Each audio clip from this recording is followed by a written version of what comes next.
In this video, I'm going to show you the 5 most common design mistakes that realtors are making on Instagram and how you can fix them. So let's dive right on in. Number 1 is using poor quality images. Nowadays, it's almost impossible to have blurry images.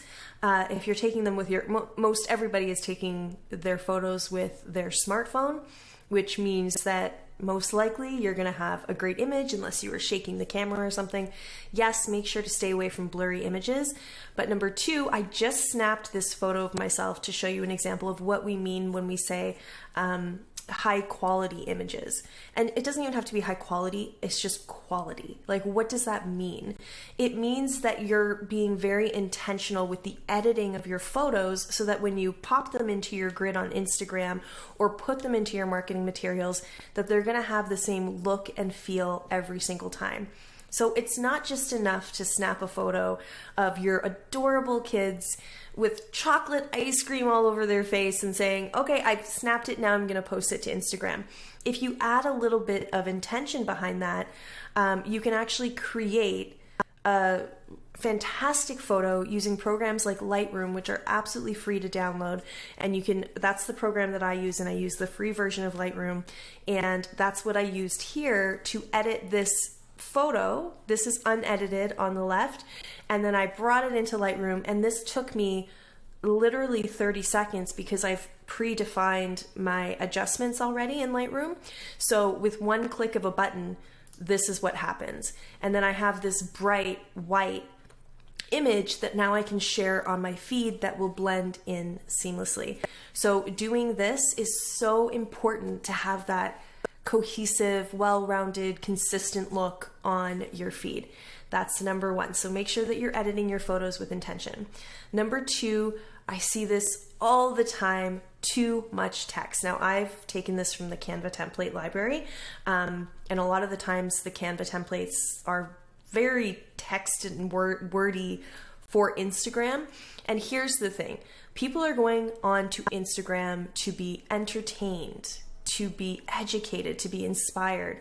And it's really hard for somebody to want to stop the scroll with something that looks like an ad, but also with something that has so much text on it. So I'm showing you what not to do first, which is this. Like, we do not need all this text. All of this can go into the caption section.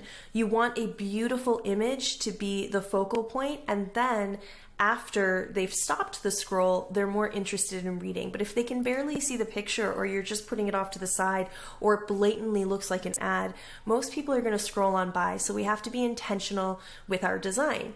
And that leads me to how I fixed it. So this is the original, and then we take everything we can away from the design, and we're left with something that's so clean. And if you're in the market to if you're a home buyer and you want to buy a home and you see this one, you're far more likely to read what's underneath this image than if you're just bombarded with a whole bunch of text here.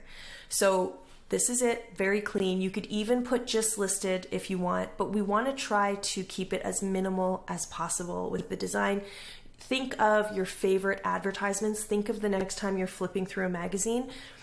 Those are companies that spend millions of dollars on their advertising. So start to ask yourself, start to pay attention to what they're doing. They always lead with images because images evoke emotion. So we want to keep that in mind when we're designing.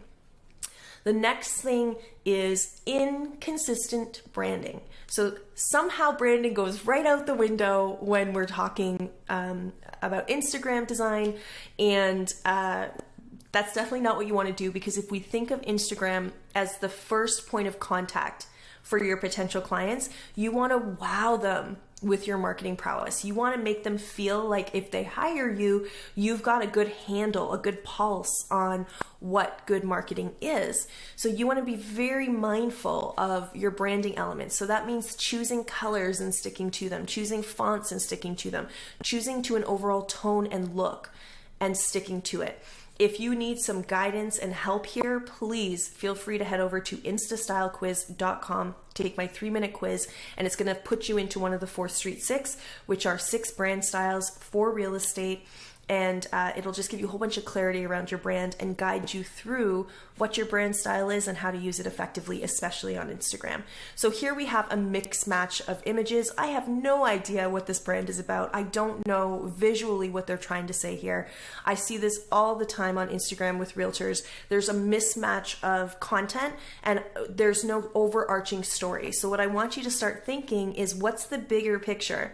Like, all of these tiny squares tell individual stories, but what's the big picture? How can we create a big picture with all of the images together? So I've given you an example here. So this is a feed that's done with intention. We have intentionality around colors, types of images, tones, fonts. There is intention here. There is no intention here. So we want to aim for this, especially in a field like real estate. This might not be true for influencers or people who have, 100,000 followers and more, because generally they're leading with different types of audiences and content. But if you're a realtor, if you're in a service-based business, or if part of your job is marketing something effectively, and as a realtor you need to market homes effectively, then yes, the look and aesthetic of your feed matters. It matters. You have to show off your marketing ability. And next is no balance. So we want to think of our Instagram feeds as a scrapbook. We want to think of it as like a giant scrapbook and a portfolio at the same time. So we're aiming to impress potential clients with an overarching story. And we want to have balance in that story, because if you have the same colors and images and fonts, and you're still posting, so you have all those things and you're posting regularly, you can still have a feed that looks super busy because there's no balance. So when we talk about balance, what we're really talking about is being intentional with your posts. What does that mean? It means if you have an image that is super busy, like let's say you have a listing and one of the rooms are like super busy, like it doesn't look clean and open, it's just really busy, still beautiful, but lots going on in that photo. The next photo that you might want to post, or your next post, you might want to really bring it down. Like there's not much happening in that photo. You want to balance. So that's one way to balance. You have a busy photo, and then you could do a quote card, or you could do a testimonial, or you could just do your logo and then talk about something important about your business underneath. But we want to see that balance in the post, because if we have one busy photo, another busy photo, another busy photo, what that does is it doesn't allow us to view your feed properly. We're just inundated with these busy photos. We need to have some separation. We need to have breathing room. So here I created balance in this example feed by pairing posts with text next to personal photos. So that's my balance. So my balance is, okay, we're going to have a personal photo, and then I'm going to pair it with a real estate related post with a little bit of text. And doing it this way, with this kind of intention, you have a very well-rounded feed, and it's extremely balanced. Keeping in mind that we're using the same colors, we're using the same fonts, we're using the same tones. So that is very important. Balance is key to having a super pretty feed. Number 5 is not having a visual strategy. So similar to balance, so we want everything to be balanced, pairing a busy photo with a not busy photo, pairing text posts with non-text posts. You want to create that balance, and it's going to take time, and it's totally okay. But you also want to have a visual strategy. So what is a visual strategy? You can create visual strategies with color. So that's exactly what I did with this example. You can say one post is going to be dark, the next post is going to be white, dark, white, dark, white. So if you have two brand colors, like a purple and then a lighter gray, you could do purple, gray, purple, gray, purple, gray, and then that will create a visual strategy. Another way to create visual strategies is with content. So you could have 3 photo posts here, and then 3 quote cards here, 3 photos here, 3 quote cards underneath. You can create all kinds of visual strategies. It's just, you want to stay consistent with it so that when people land on your profile, they have this story. You're telling them a story. You're painting a broader picture with your intention. So it's very important to have a visual strategy. It's very important to balance your grid. It's very important to stay consistent with your branding. And it's very important to believe that less is more when it comes to marketing and advertising. Less is always more. Pictures speak volumes. And of course, we want to be intentional around our editing.